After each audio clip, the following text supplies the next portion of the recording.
Magandang araw po sa ating lahat, mga kapatid. At ako po ang naatasan na magbahagi po ng salita ng Panginoon ngayon pong gabi, alas 7 ng gabi po. Nasa season 45 na po tayo ng ating prayer and fasting daily devotion. Tunay po na napakabuti po ng Diyos. Palakpakan naman po natin ang Panginoon. Hallelujah. At gabi-gabi po tayong nagkakaroon ng pakikinig ng salita ng Diyos na ating pong pinagbubulay-bulayan. Ngayon pong season 45, may tema po tayo na ang sabi po dito, the things that I do to step into and claim victory over the evil scheme of the enemy. Mga bagay, o mga hakbangin na ginagawa mo o ko sa pag-angkin ng katagumpayan o tagumpay laban sa kaaway at tano nito. Amen. Purihin po ang Panginoong Diyos. Tayo po'y lumapit muna sa Kanya. Panginoon Diyos, lumalapit po kami sa iyong harapan ng may pagpapakumbaba. At nagpapasalamat, Panginoon, sa gabing ito, Panginoon, na kami po, o ako po, Panginoon, ay inyong turuan ng iyong banal na Espiritu, Panginoon. Sa mga sasabihin, ikaw, Diyos, ang patuloy na maparangalan at maitaas. Lord, marami pong salamat sa iyong kabutihan, kabanalan at kadakilaan.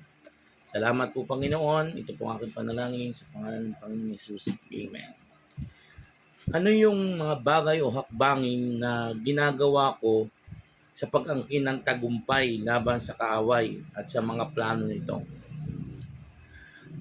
Bilang lingkod ng Diyos, alam naman natin na ang kalaban, sabi nga sa John 10:10 ay nandyan lang, nag-aabang para naghihintay. Naghihintay ng masasakmal. Sabi ay naghihintay lang siya. Sabi nga, para magnakaw, para lamang magnakaw, pumatay at manira. Nandyan lang yung kalaban. Bilang lingkod ng Diyos, ay dapat tayo ay maging alerto. Dapat alam mo yung kung ito ba ay galing sa kalaban, di ba? Dapat alam mo yung ginagawa din ng kalaban para, di ba, sa iyo bilang lingkod ka ng Panginoon. Dapat ikaw ay naka-alerto dahil ang kalaban talagang para yung isang magnanakaw, di ba? Pumapatay at manira, sabi sa John 10:10, di ba? Pero ang sabi doon sa dulo, ang Panginoong Hesus ang nagbibigay ng ganap at kasaya-saya na buhay. At bilang lingkod ng Diyos ay ang sa akin, ang ginagawa ko, ang pinakamabisang ginagawa ko, dapat ikaw na lingkod ng Panginoon ay alam mo yung talagang panlaban na sa iyong minsan dumadating na lang ba? Mayroong nandun yung kalaban na papasok bigla. Dapat ikaw, alam mo bilang kang lingkod ng Diyos, kailangan mong ma-rebuke yan. Kailangan na alam mo kung sino yung tatawagin mo na makapangyarihan sa lahat. Diba?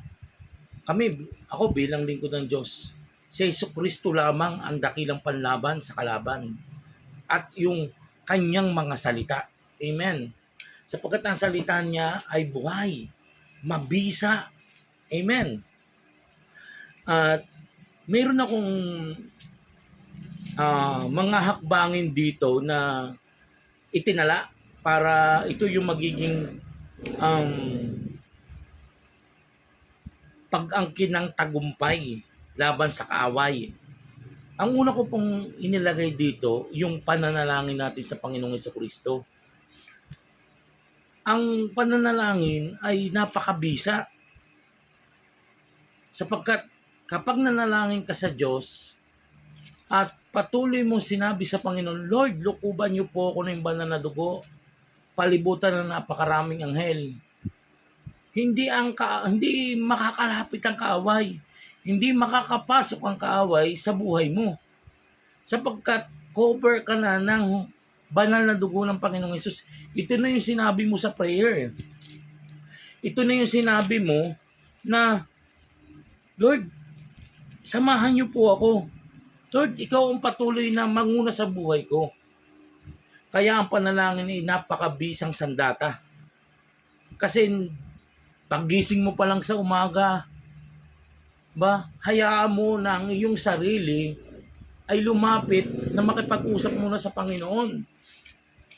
Kasi kasunod na yan, marami ng mga gawain, nandiyan na yung mga mabibisi ka na, pero kapag may panalangin, hindi ka basta-basta mapapasok ng kalaban. Kahit may plano ang kalaban sa iyo, hindi sila makakapasok kasi mayroong panalangin ka sa Diyos. Amen po. Nandun yung pagbibigay niya ng pag-iingat sa iyo na hindi ka niya pababayaan. Dahil sinambit mo sa iyong prayer na, Lord, bawat plano ko ay ibinibigay ko sa iyo. Bawat ginagawa ko, kayo na po ang bahala. Amen? Sapagkat ang kalaban po ay hindi naman yung tao ang kalaban natin hindi tao kundi yung mga, sabi dito sa Efeso 6, sabi nga ang sa mga tagapamahala ng kadilimangang umiiral sa sanlibutan ito, sa mga upong spiritual ng kasamaan sa ipapawid. Ang kalaban natin yung hindi natin nakikita Mayroon laging spiritual battle, spiritual warfare. Kaya ikaw na anak ng Diyos, ang iyong magiging hakbang upang maangkin mo yung tagumpay ay ang pinakamabisa ay panalangin. Amen. Huwag mong kalimutang manalangin sa Diyos. Sapagkat ang panalangin ay napakabisang sandata. Kasi nakikipag-communicate ka sa Diyos, kinakausap mo ang Panginoon, sinasabi mo ang lahat ng mga plano mo, at ang kalooban ng Diyos ang masusunod. Amen ba? Upang yung plano sa iyo ng kalaban, ito plano ko dito hindi mapapasok. Kasi nandun yung pangangalaga ng ating Panginoong Hesus. Amen ba? Kaya ikaw na tayo bilang isang Kristiyano na ay manalangin palagi sa Diyos. Yun ang una. Pangalawa, yung pagbabasa ng Biblia. Napakasarap pong magbasa ng Biblia. At yung kilos o yung gawa ng kalaban, may panlabang ka. Kapag halimbawa mayroon kang pagsubok at problema, mayroon kang mga pangakong nababasa sa Biblia na sa salita ng Diyos na mapapanghawakan. Kasi guguluhin talaga ng kalaban ang isip at puso mo Sasabihin sa iyo, naku, hindi ka magtatagumpay. Naku, wala na mangyayari sa iyo. Pero mayroon ka salita ng Diyos na pinanghahawakan, may pangako ka pinanghahawakan ng Diyos. Yun ang pinanghahawakan mo na salita ng Diyos ay buhay at mabisa. Amen ba? Kaya ang pagbabasa ng Biblia ay napakahalagang nasandata sa buhay natin. Buhay Kristiyano. Kasi yan, dadating talaga ang punto na marami tayong pagsubok o problema pagdadaanan, pero yan ang mapapanghawakan mo, yung promises ni God na mapapanghawakan mo na naaayon sa salita niya. Sapagkat ang salita ng Diyos, yan ang ating pagkain ng ating buhay spiritual.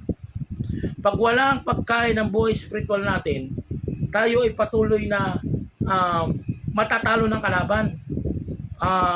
Yung plano ng kalaban ay patuloy tayong magugupo. Matatalo nga Kasi nga, wala kang pagkain ng spiritual. Kaya dapat, yung pagkain ng spiritual ay yung salita ng Diyos. Yun ang hindi mo dapat mawala kung gusto mo magtagumpay sa gawa ng kalaban. Amen? Kasi tuturuan ka ng Biblia, ng salita ng Diyos, upang mapaglabanan yung gawa ng kalaban. Amen po ba? Amen. Number 3 na. Ito po, kapag nananalangin ka, nagbabasa ka ng Biblia, nandun po yung pagtitiwala mo sa Diyos ng lubos. Na nagtitiwala ka sa kapangyarihan at pangako niya. Amen. Nagtitiwala ka na hindi kanya pababayaan at iiwanan. Praise God. Ganun po tayo dapat. Nandun dapat ang pagtitiwala natin ng lubos sa Diyos. Hindi natin kailangan hindi dapat tayo mawala ng tiwala sa Diyos. Kundi dapat tayong lubos na magtiwala sa Kanya. Kasi nga, ang kalaban, minsan, yan ay kaya ding magsabi sa iyo na tutulungan ka niya. Pero wala namang kaligtasan. Kaya dapat, nandun yung pagtitiwala mo sa Diyos ng lubos. Pinangahawakan mo yung pangako niya. At yung pangako niya ay may kapangyarihan na mangyayari. Amen po ba? Kaya dapat ang pagtitiwala mo sa Diyos ay napakalaki. Napakalawak. Kaya dapat sumampalataya ka ng lubos sa kapangyarihan ng Panginoon. Amen po ba? Isa sa para magtagumpay ka sa kaway ay yung lubos na pagtitiwala mo sa ating Panginoon. Na ang kanyang salita'y buhay, sabi nga, magkabilay talim. Ba? Mabisa. Kaya tayo ay dapat ay patuloy na kausapin ng Panginoon Diyos at doon lalalim ang relasyon natin sa Kanya. Amen. Sa paglalim ng relasyon natin sa Kanya, tayo ay patuloy na magtitiwala ng lubos sa Kanya. Kaya dapat, sa bawat araw, tayo maglambing sa Panginoon. Amen. Iko-comfort niya tayo. At ipararanas niya ang pag-ibig, kapayapaan sa buhay nating bawat isa. Pang-apat, ito dapat meron din tayo nito. Para magtagumpay laban sa kaway, yung pagiging alerto. Dapat alam mo yung gawa ng kalaban, ay sa kalaban ito. Re-review mo agad, sasabihin mo, in the name of Jesus, may kapangyarihan po kay Panginoon. Laging alerto at handa. Amen. Laging alerto at handa. Dapat nandun yung lagi kang handang magsabi ng salita ng Diyos na panlaban sa mga kalaban. Handa ka laging magsabi sa Panginoon na sa ngalan ng Panginoong Hesus. 'Di ba? May kapangyarihan po sa ang pangalan ng Panginoong Hesus. Amen. Okay, number 5 na po tayo. Number 5, yung mga sandatang kaloob ng Diyos, alam niyo po ba yun? Yung matatagpuan po sa Efeso 6. Efeso 6 verse 11 hanggang 16. Kung babasahin po natin yan, yan po yung mga sandata ng Panginoon na kaloob ng Diyos. Yan po ang ating mga magiging panlaban sa mga kalaban. At bibigyan tayo ng katagumpayan ng Panginoon. Amen. Ang sabi dito, isuot ninyo ang buong kasuotang pandigma na kaloob ng Diyos. Isuot upang mapaglabanan ninyo ang mga pakana ng dyablo. Amen. Kasi hindi naman tao ang ating kalaban, yung mga hukbong spiritual ng kasamaan nasa himpapawid na hindi natin nakikita. Kaya dapat isuot ninyo ang buong kasuotang pandigma na kaloob ng Diyos. Amen.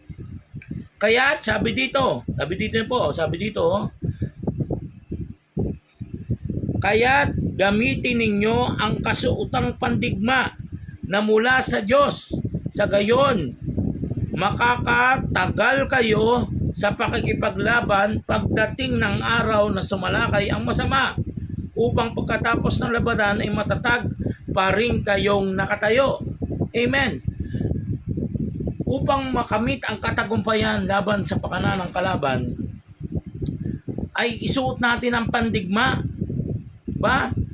Upang makalaban tayo, yung salita ng Diyos, alam natin.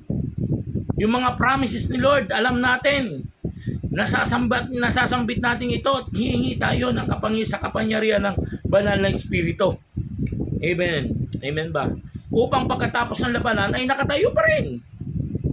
Nakaalalay ang Diyos. Ang Diyos mismo ang kikilos at ang magbibigay ng katagumpayan. Tingnan niyo po ha, sabi sa verse 14, ito po yung kaloob ng sandata ng Diyos na pwede nating gamitin. Kaya't maging handa kayo, ibigkis sa inyong bawiwang ang sinturon ng katotohanan. Ang katotohanan lang po ay ang salita ng Diyos. Dapat alam mo ang nilalaman ng salita ng Diyos. Tapos, at isuot sa dibdib ang baluti ng katwiran. Yan po. At ang sabi pa po dito, isuot ninyo ang sapatos ng pagiging handa sa pangangaral ng mabagandang balita ng kapayapaan. Amen. Purihin na po. Yung salita ng Diyos, yun ang dapat nating mapanghawakan at alam natin dapat ang sinasabi. May kapangyarihan po ng Holy Spirit. Yung kung babasahin po natin ito, talagang dapat alam natin ang sandata na kaloob ng Diyos. Ito po yung mapapanghawakan natin para yung kalaban matalo. Para yung kalaban o anumang plano ng kalaban ay mawala ng saysay at maangkin natin ang katagumpayan. Amen. Purihin ang Panginoon Diyos. Amen. Kung babasahin po natin ang Efeso 6 hanggang doon po sa dulo, doon hanggang sa 20. Yan po yung mga kaloob na sandata ng Panginoong Hesus. Yan ang paggamit sa spiritual na sandata. Yan po ang aking ikalima. Ang anim po, yun dapat mayroon tayong pagpapasalamat sa Diyos. Kailangan mayroon tayong araw-araw na pagpapasalamat sa Diyos ng buong puso. Amen. Pinagtatagumpay tayo ng Diyos araw-araw. Hindi tayo pinababayaan ng Panginoon. Amen. Napakasarap po na bilang isang Kristiyano ay araw-araw tayong pinagtatagumpay ng Panginoon. Araw-araw tayong iniingatan ng Lord. At araw-araw tayong binibigyan ng Panginoon ng pag-asa. Amen. Sa aking pagtatapos, tayo po'y tagumpay na sa gawa ng kalaban. Sapagkat ito pong limang ito na ibinahagi ko po sa inyo, ito ang pwedeng maging hakbangin natin. Mayroon kang pananalangin, pagbabasa ng Biblia, pagtitiwala sa Diyos, pagiging alerto, paggamit ng spiritual na sandata, at pagpapasalamat. Itong anim na ito, maaari nating gamitin o ito ay gawin natin sa buhay natin bilang isang Kristiyano. Yun lang po at marami pong salamat sa pakikinig po ng salita ng Panginoon at naway patuloy po tayong sumuporta sa gawain ito at patuloy tayong magpasalamat sa ating Panginoon. Salamat po sa kabutihan, kabanalan at kadakilahan ng Panginoon. Purihin po Panginoon Diyos at tayo po'y lumapit sa Panginoon sa ating pagtatapos at magpasalamat. Hallelujah Lord. Jesus, salamat po. At patuloy niyo kaming pinagtatagumpay. Inaangkin namin ng katagumpayan sa gawa ng kalaban. At kailanman Panginoon hindi po makakapasok sa buhay namin. Aming winawasak ito sa ngalan mo Panginoong Hesus. In the name of Jesus. Patuloy niyo po kaming iingatan pagkakaluban ng sandatang spiritual na magiging panlaban namin, Ama. Nandyan lang ang kalaban, nag-aabang para magnakaw, pumatay. Pero ikaw, Panginoon, ang bibigay ng ganap at kasayasayang buhay sa amin. Thank you, Lord, sa pagkakataon na kami ay makapagbahagi ng iyong salita. Panginoon, inyong pong selyuhan at patuloy na magrema mga salita mong ibinababa sa araw-araw. Ama, patuloy namin pinagbubuklod, pinababatid sa iyo, Panginoon, na sa iyo lang aming buhay, sa iyo lang kami maglilingkod, sa iyo lang kami umaasa. Lubos kami nagpapasalamat, Panginoon, sa iyo. Salamat po, Panginoon, sa umagang ito, sa gabing ito. Ikaw lang nga po ang papupurihan, sasambahin, pasasalamatan, madakilat, maitaas. Sa ngalan ng Panginoong Yesus. Amen and amen. Purihin ang Panginoon. Kingdom blessing po sa ating lahat. Pagpalain po tayo ng Panginoon. Salamat po. In Jesus' name, amen. Purihin ang Panginoon.